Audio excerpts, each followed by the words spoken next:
Do you truly understand the hidden foundations of modern ethics, politics, and even your own mindset? The influence of ancient Chinese philosophy is woven into the fabric of our world, often without us even realizing it. Join us as we unravel this incredible tapestry and reveal how these timeless thinkers continue to shape the way we think, act, and live today. When you think of ancient China, what comes to mind?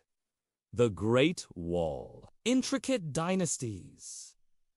Maybe delicious food? All true, but beneath the surface lies something far more profound, a treasure trove of philosophical wisdom that has quietly, yet powerfully, shaped our modern world in ways you might never expect. From the way our governments are structured to the very ethics we teach our children, the echoes of thinkers like Confucius, Laozi, and Sun Tzu are all around us. So, how did ideas from thousands of years ago travel through time to influence your life in the 21st century? Let's find out. Our first stop is Confucianism. At its heart, Confucianism is about creating a harmonious and stable society.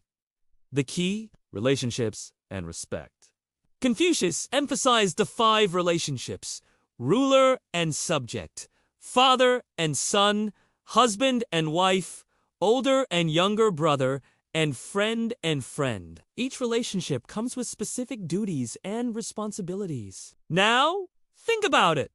Doesn't that sound familiar? The idea that society functions best when everyone knows their role and acts with integrity is the bedrock of many modern institutions. When we talk about public service, civic duty, or even basic family values, we are tapping into Confucian principles. The meritocracy, the idea that people should get jobs based on ability, not birthright, that's a cornerstone of Confucian thought, which led to the world's first civil service exams. Today, standardized tests for government jobs or university admissions are a direct descendant of this revolutionary idea. So, the next time you stress over an exam, you can thank or maybe blame Confucius. But it's not just about big government systems. Think about the concept of filial piety, the deep respect for one's parents and elders. This is a central tenet of Confucianism that has spread across East Asia and beyond. It's about more than just loving your parents.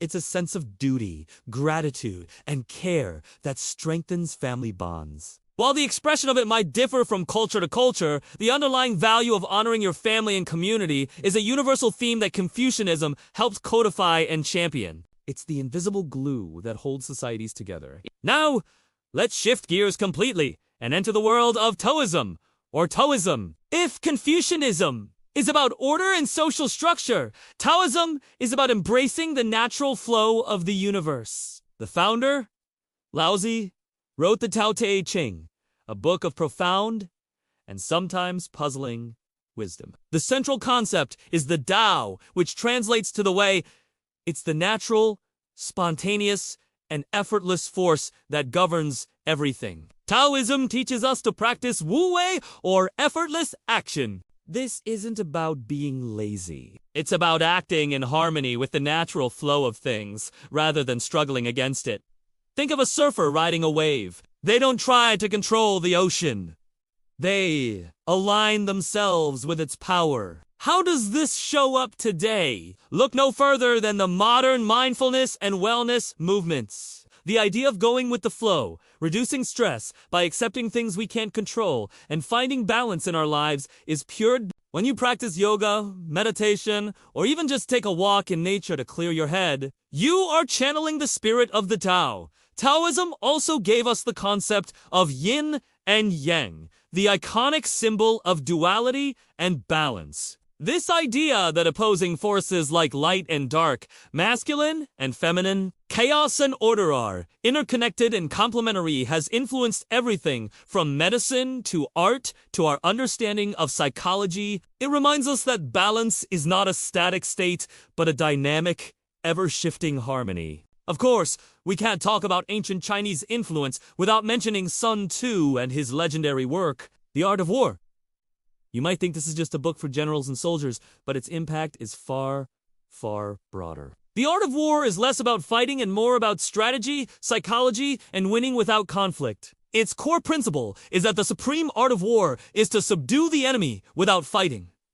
This is a masterclass in strategic thinking. Sun Tzu teaches you to know yourself, know your enemy, and choose your battles wisely. He emphasizes planning, deception, and understanding the terrain, both literal and metaphorical.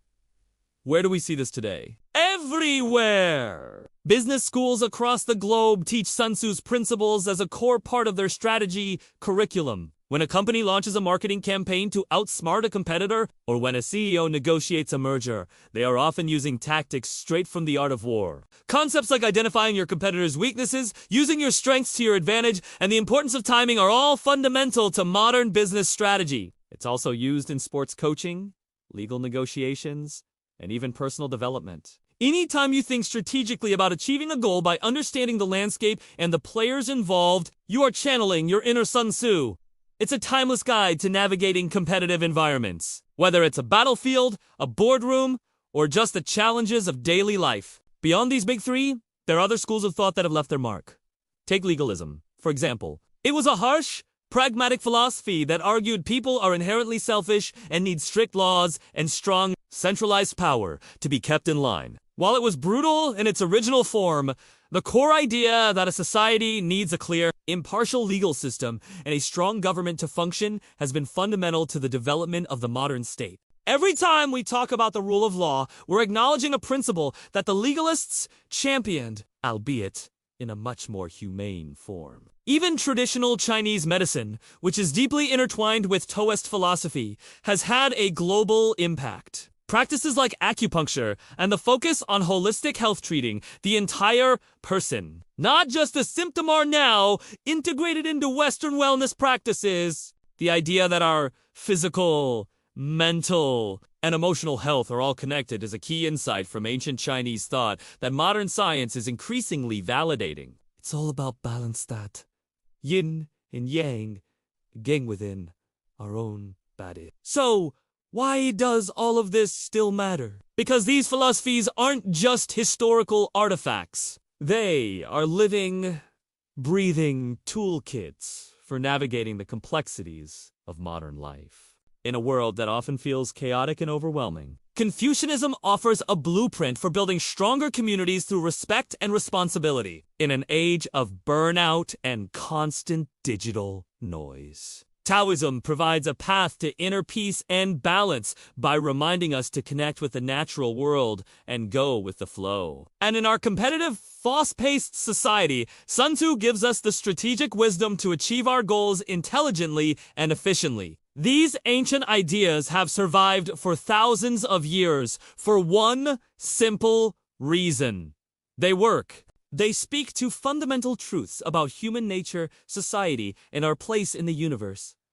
They're not about rigid dogma. They are about practical wisdom. By understanding these foundations, we not only gain a deeper appreciation for a different culture, but we also gain a clearer understanding of ourselves and the world we've built. The ethics of public service, the strategies in our boardrooms, the pursuit of mindfulness, the very structure of our families and governance all carry the subtle, yet powerful imprint of ancient Chinese wisdom. It's a legacy that is hidden in plain sight, continuing to shape our lives, guide our decisions, and offer us timeless wisdom for the challenges of today and tomorrow. Thank you so much for joining us on this journey through time. If you found this exploration of ancient wisdom as fascinating as we did, please give this video a thumbs up, and do UNT forget to subscribe and hit that notification bell so you won't miss our next deep dive into the ideas that shape our world. We'd love to hear your thoughts in the comments below. Which of these philosophies resonates with you the most?